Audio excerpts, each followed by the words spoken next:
Le schéma directeur régional, c'est le nouveau schéma qui est mis en place suite à la loi d'avenir.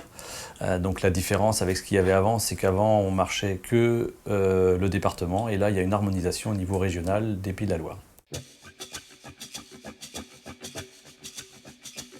Le schéma directeur, on l'a travaillé dessus depuis 2 ans.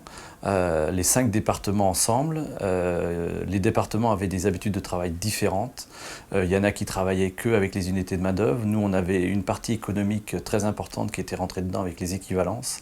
Et au final, on a réussi à faire un schéma régional avec de rentrer dedans les équivalences, quelque chose de très détaillé pour qu'on ne soit pas attaqué au niveau juridique. En première priorité, donc, on a mis bien sûr l'installation, donc vivable et viable, avec des priorités donc, sur les installations, donc installation aidée, installation en élevage et en culture spécialisée. Donc ça c'est la première priorité. Et au même rang de priorité, on a mis ce qu'on n'avait pas sur le département, des cas d'éviction, donc en cas de grande éviction à plus de 35%, qui là peuvent venir aussi au même rang de priorité. Les différences qu'on aura sur le département aussi, c'est les cas d'installation progressive, qui aujourd'hui, nous, dans notre schéma qui venait plus loin, et aujourd'hui, on a accentué ces installations-là pour que les cas des jeunes qui veulent s'installer, mais sur plus long terme, peuvent aussi être prioritaires sur le schéma.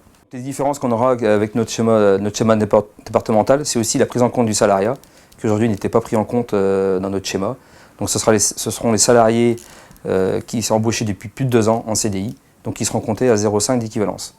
Et également, on aura des équivalences qui seront plus importantes, parce qu'on est parti sur une base d'EBE de 30 000 € qui en fait, derrière, font augmenter les équivalences par rapport à ce qu'on a sur le département.